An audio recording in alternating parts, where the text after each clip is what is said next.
여러분 안녕하십니까? 이어서 광주 전남권 뉴스입니다. 현대자동차의 광주 투자 협약이 예상보다 늦어질 수도 있을 것 같습니다. 이달 안에는 협약이 이루어질 것이라는 게 광주시와 정치권의 전망이었는데요. 구체적인 시간표는 나오지 않고 노동계의 반발은 커지고 있습니다. 첫 소식 정용욱 기자입니다. 이병훈 문화경제부시장 등 광주시청 간부들은 지난주 이틀 동안 청와대와 현대차 본사를 방문해 투자 협약을 논의했습니다. 하지만 돌아가는 상황만 공유했을 뿐 투자 협약 일정을 잡지 못했습니다. 노동계를 배제한 채 광주형 일자리가 추진되고 있다며 한국노총이 노사민정 참여를 중단하겠다고 선언하면서 상황이 더욱 어려워졌습니다. 지역사회 지원을 바탕으로 이 사업이 진행되기 때문에 그런 우리 시민적 합의라든가 시민적 어떤 그 지원 이게 매우 가장 중요한 것이라고 생각을 하고 있습니다. 노동계가 반발하면서 광주시는 노사민정 협의를 언제 할지 정하지 못하고 있고 이로 인해 대통령 참석까지 기대했던 투자 협약 일정도 뒤로 밀리고 있습니다. 목표 시한인 8월 말까지는 20일도 남지 않았는데 구체적인 시간표가 마련되지 않은 겁니다.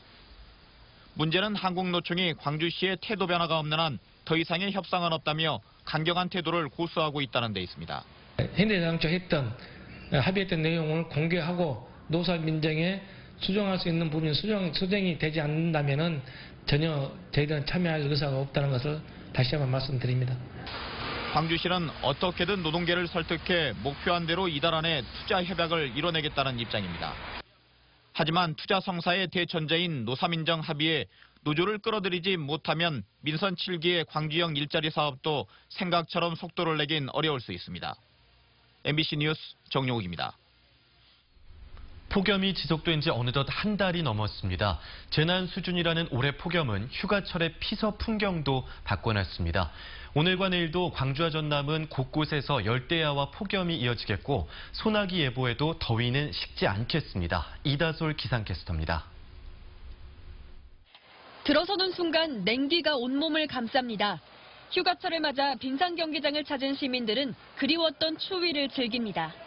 겨울 외투를 입고 쌩쌩 달리는가 하면 엄마 아빠의 손을 꼭 잡고 아슬아슬한 걸음을 떼기도 하며 더위에 지친 심신을 달랩니다.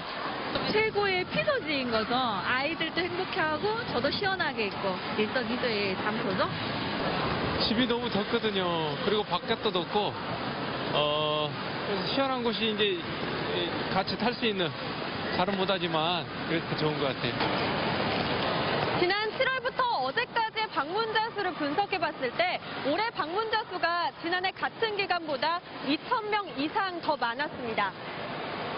즉 작년보다 매일 약 75명 더 많은 수의 사람들이 이곳을 방문한 셈입니다. 오셔가지고 많이 즐기시고 한번 오시면은 오랫동안 계셨다가 가십니다. 반면 전남 지역 해수욕장을 찾은 관광객 수는 작년보다 20% 줄었습니다. 더워도 너무 덥다 보니 여름철 단골 여행지였던 바다나 계곡보다 실내 피서지를 택했습니다. 휴가철에도 나들이객들의 발목을 잡은 폭염은 다음 주 주말까지 이어질 것으로 보입니다. 다만 현재 오키나와 남동쪽 해상에서 북상 중인 태풍 야기가 폭염의 변수가 될 수 있습니다. 12일과 13일 낮 기온이 약간 낮아질 가능성이 있습니다. 태풍이 지나가고 난 이후인 14일부터는 낮 기온이 오르면서 무더위가 다시 이어질 것으로 예상되고 있습니다. 휴일인 내일도 광주의 한낮 기온이 35도를 웃돌며 덥겠고 열대야도 계속되겠습니다. MBC 뉴스 이다솔입니다.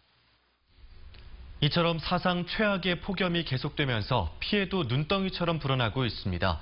현재까지 광주 전남 지역에서 발생한 온열 질환자는 361명에 이르고 이 가운데 6명이 숨졌으며 닭과 돼지 등 가축 폐사는 70여만 마리, 피해 규모가 30억여 원에 달했습니다.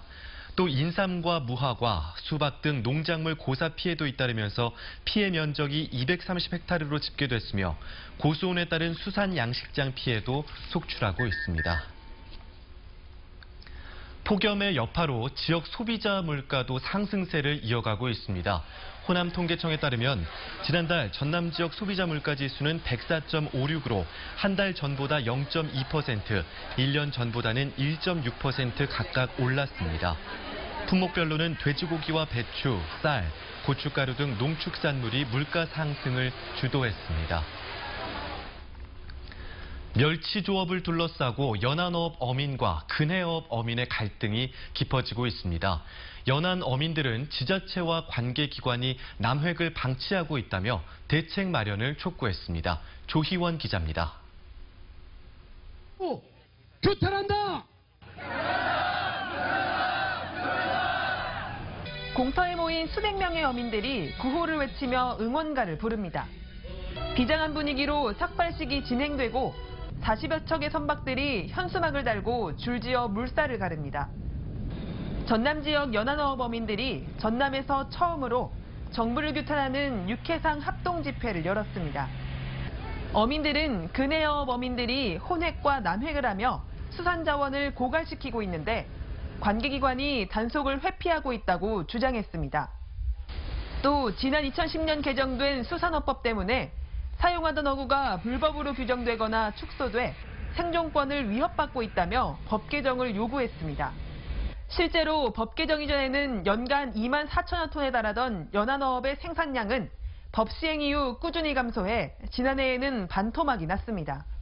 이 지역사회에서 더불어서 사는 조건, 저거가 크다고 해서 저거만 사는 것이 아니고 소수 어민들도 좀 모든 조건이 서로 조금씩 양보해가지고 살게 해줬으면 그것이 바람입니다. 관계기관은 단속을 회피한다는 어민들의 주장은 사실이 아니라고 밝혔습니다. 저희 남해역관리단은 지난 7월 한 달간 그 성선조사만 해도 총 174회를 실시했고요. 불법사항이 발견되면 관련법에 따라 법과 원칙을 가지고 처리를 지금 해오고 있습니다. 어구 개정 요구에 대해 해수부와 전남도는 각각 법 개정 권한이 없고 수산자원을 보호해야 한다는 원론적인 답변만 내놨습니다. 지자체와 관계기관이 수년째 원칙을 고집하는 사이 생계가 막연해진 연안어민들은 조만간 전남도청 앞에서 집회를 여는 등 투쟁을 이어갈 계획이라고 밝혔습니다. MBC 뉴스 조희원입니다. 전남 지역 다중 이용시설의 상당수가 화재에 취약한 것으로 확인됐습니다. 전남 소방본부가 수많은 사상자를 냈던 충북 제천 화재 등을 계기로 지난 한 달 동안 다중 이용시설 1,200여 동에 대해 화재 안전 특별 조사를 벌인 결과 75%인 930여 동에서 위법 사항이 적발돼 시설 개선을 명령했다고 밝혔습니다.